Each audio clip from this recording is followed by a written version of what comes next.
Hello everyone, welcome to visionary classes. हमारे पास जो चौथा लेक्चर है वो है हाइजीन और सैनिटेशन पे। ये आपके एनईपी कोर्सेज जो स्वच्छ भारत पे है उस पे आधारित है। तो दिल्ली यूनिवर्सिटी के अंडर में जो एग्जाम होने वाले हैं कल स्वच्छ भारत के, तो उससे रिलेटेड जो टॉपिक्स है उन पे हम डिस्कशन कर रहे हैं। So let us begin the lecture. So here you can see the lecture starts with hygiene. Okay, तो ये हाइजीन क्या होता है? तो हाइजीन क्या होता है? Is a series of practices performed to preserve the health.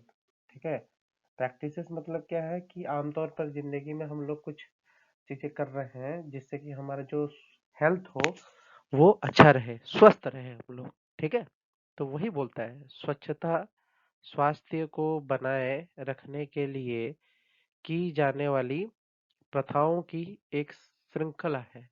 Hygiene मतलब स्वच्छता स्वास्थ्य को बनाए रखने के लिए की जाने वाली प्रथाओं की एक श्रृंखला है। According to WHO, World Health Organization, hygiene refers to the condition and practices that help to maintain the health and prevent the spread of diseases. ठीक है, विश्व स्वास्थ्य संगठन के अनुसार स्वच्छता उन स्थितियां और प्रथाओं को संदर्भित करती है जो स्वास्थ्य को बनाए रखने और बीमारियों के प्रसार को रोकने में मदद करती है। व्यक्तिगत स्वच्छता का तात्पर्य शरीर की स्वच्छता को बनाए रखना है। ठीक है, ये क्लियर आउट है बड़े अच्छे से। ठीक है, तो विश्व संगठन द्वारा ये सारे शब्द बोले गए हैं जो कि आपको क्या रोग मुक्त रखना या आपके हेल्थ को बरकरार रखना, आपके बॉडी को क्लीन रखना, ये सारे जो पॉइंटर है वो इन हाइजीन के अंडर में आता है। क्लियर है, ये पॉइंट तो आपको क्लियर है। फिर बात आती है daily various activities shall be taken up round the year to inculcate good habits among the students, citizens related to cleanliness, such as usage of a toilet, washing hands, and other cleanliness habits to internalize the healthy environment. ठीक है, unclean hands lead to many diseases and therefore students were explained about the importance of the washing their hands. ठीक है, स्वच्छ Bharat mission का जब आया था तो उसमें टॉयलेट का यूज, हाथ को साफ रखना, ठीक है, और स्वच्छता को कैसे बरकरार रखना है उससे रिलेटेड जो हैबिट्स है उन पे चर्चा की गई थी। तो वही यहाँ पे लिखा गया है स्वच्छता से संबंधित छात्रों और नागरिकों के बीच में स्वच्छता से संबंधित अच्छी आदतों जैसे शौचालय का उपयोग, हाथ धोना, स्वस्थ वातावरण की आंतरिक बनाने के लिए, अन्य स्वच्छता की आदत को विकसित करने के लिए दैनिक विभिन्न गतिविधियों को वर्ष भर चलाया गया है। गंदे हाथ कई बीमारियों का जन्म देते हैं और इसलिए छात्रों को हाथ धोने के महत्व के बारे में बताया गया है। ठीक है, तो ये चीज आपको अच्छे से पता होना चाहिए। Clear out. फिर आगे आता है आपका ways to maintain the hygiene. ठीक है, स्वच्छता बनाए रखने के तरीके। तो स्टूडेंट्स जो है, student wash their hands with hand wash before the meal, after visiting toilet, after playing. ठीक है, भोजन से पहले, शौचालय जाने के बाद, खेलने के बाद छात्र हाथ धोने की प्रथा को बरकरार रखें। ठीक है, ये चीज मेंटेन करने की जरूरत है। Childrens are been expected regularly and guided to maintain the personal cleanness as well. तो बच्चों को नियमित रूप से निरीक्षण किया जाना चाहिए, व्यक्तिगत स्वच्छता भी बनाए रखने के लिए निर्देशित किया जाना चाहिए बच्चों को। ठीक है, ये सारे प्रैक्टिसेस हाइजीन को मेंटेन करने के लिए जरूरी होता है। ठीक है, अब इसमें पर्सनल हाइजीन आता है, आपका सामाजिक हाइजीन आता है। जिस तरीके से आपका पर्सनल हाइजीन मतलब आपका खुद का स्वच्छता रखना, सामाजिक मतलब अपने आसपास को स्वच्छ रखना। तो इस तरीके से बहुत सारे हाइजीन और स्वच्छता के अलग अलग उदाहरण हैं जो कि आपको जानने चाहिए। ठीक है, फिर आता है during the parents teacher meeting guidance is also being provided regarding the individual health of the students. अभिभावकों और शिक्षक के बैठकों के दौरान छात्रों को व्यक्तिगत स्वास्थ्य और उनकी स्वच्छता की आदतों के बारे में मार्गदर्शन प्रदान किया जा रहा है। ठीक है, for keeping our school campus clean regularly daily inspection is done before the class, school classroom, toilets, kitchen, water tank जो रेगुलरली साफ सुथरा होते रहना चाहिए। दूसरे बात क्या है, deworming the tablet are provided plantation and cultivation activities are interest. ठीक है, वृक्षारोपण और सांस्कृतिक गतिविधियों को करना जरूरी है। कृमिनाशक गोली दी जानी चाहिए। स्कूल के क्लासरूम, शौचालय, किचन, पानी की टंकी आदि सभी को नियमित सफाई की जाना चाहिए। हमारे विद्यालय परिसर को स्वच्छ रखने के लिए कक्षा से पहले ही नियमित रूप से प्रतिदिन निरीक्षण किया जाना चाहिए। तो ये सब आपको पता होना चाहिए, तभी आप इस तरीके के पॉइंटर्स को लिख सकते हो रिलेटेड टू योर हाइजीन, स्वच्छता के तरीके। ठीक है, ये चीज आप क्लियर आउट कर लेना। फिर अब बात आता है सैनिटेशन। ठीक है, ये बहुत बड़ा शब्द है। सैनिटेशन भी स्वच्छता का ही दूसरा वर्ड है। अगर हम बात करते हैं concentration concept of sanitation is comprehensive one including effective management, जैसे कि collection, treatment and disposal, recovery, reuse और recycling of human waste, solid waste जिसमें कि बायोडिग्रेडेबल एंड नॉन बायोडिग्रेडेबल, और waste water, sewage effluents, industrial waste और hazardous waste जैसे कि hospital, chemical, radioactive, plastic और डेंजरस वेस्ट भी आते हैं। उसी तरीके से अब हिंदी में पढ़े तो स्वच्छता के अवधारणा मानव अपशिष्ट, ठोस अपशिष्ट जिसमें कि जैव निम्नीकरणीय और गैर जैव निम्नीकरणीय कचरा और कचरा सहित अपशिष्ट जल, सीवेज के प्रभावी प्रबंधन, संग्रह, उपचार, निपटन, पुनरावृत्ति, पुनः उपयोग का पुनर्चक्रण सहित एक व्यापक अवधारणा है। ठीक है, अपशिष्ट, औद्योगिक अपशिष्ट और खतरनाक जैसे अस्पताल, रासायनिक, रेडियोधर्मी, प्लास्टिक या अन्य खतरनाक अपशिष्ट भी इसमें आते हैं। क्लियर है? तो ये सारी चीजें आपको पता होना चाहिए कि सैनिटेशन किन किन चीजों का करना जरूरी है। फिर आता है the standards of sanitation in a society are closely interrelated to the level of hygiene and public health in it, and hence to attain the standards of longevity and extent of disease and thus to productive levels of the society. These are also determine the level of avoidable wastage of available resources, to what extent the so-called waste are being recovered, reused, recycled as a valuable resource. Lack of sanitation, which include lack of cleanliness and cause dirt, filthy, has not a vital consequences but have a serious social consequences. ठीक है, अब इसका meaning समझो क्या बोलता है, साफ साफ पढ़ो हिंदी में। किसी भी समाज में स्वच्छता के मानक उसमें स्वच्छता और सार्वजनिक स्वास्थ्य के स्तर से निकट निकटता से जुड़े होते हैं और इसीलिए दीर्घायु और रोगों की सीमा के प्राय मानकों और इस प्रकार के समाज के उत्पादकों स्तरों से संबंधित होते हैं। ये उपलब्ध संसाधनों के परिहार अपव्यय के स्तर को भी निर्धारित करते हैं और तथाकथित कचरे को किसी हद तक मूल्यवान संसाधनों के रूप में पुनः उपयोग, पुनर्नवीकरण किया जा रहा है। स्वच्छता की कमी, जिसमें स्वच्छता की कमी और गंदगी और प्रदूषण शामिल है, कि न केवल महत्वपूर्ण आर्थिक परिणाम है बल्कि गंभीर सामाजिक परिणाम भी है।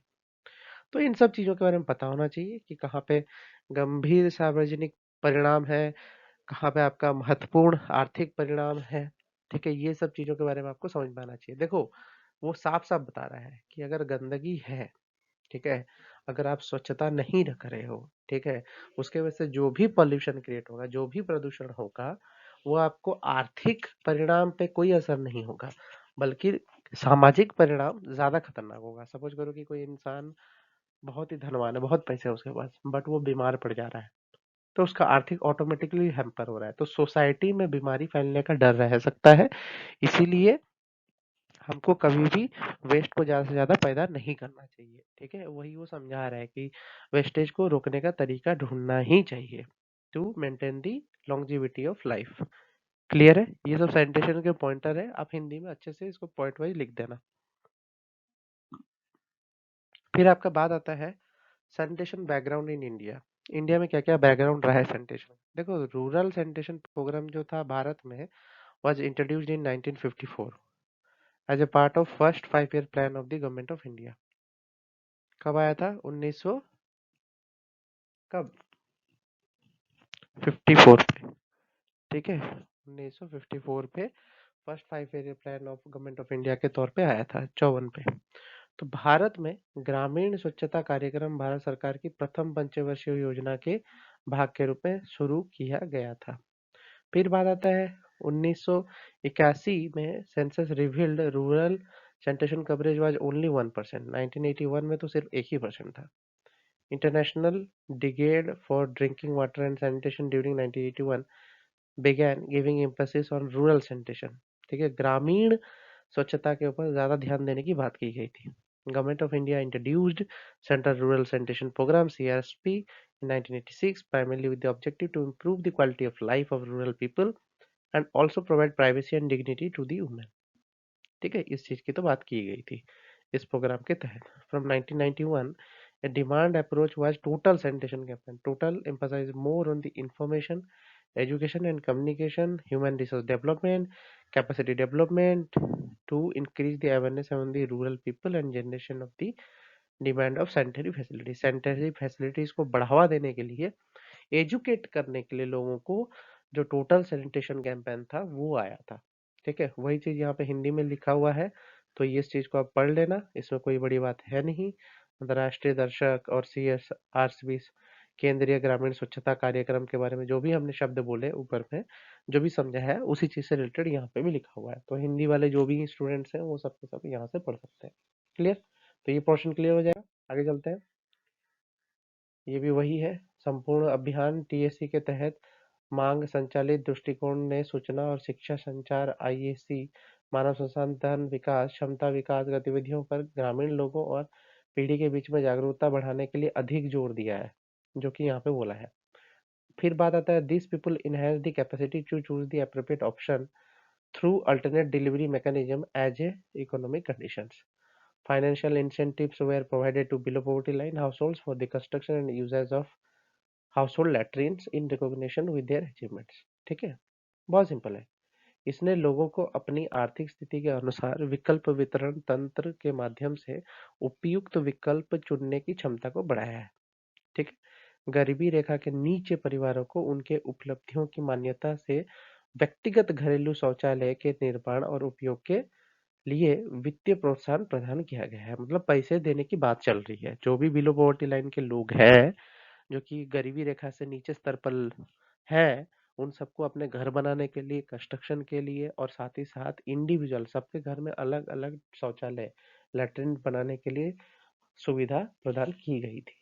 ठीक है, ये कैपेसिटी बिल्डिंग प्रोग्राम के तहत ये TSC जो है वो चल रहा है।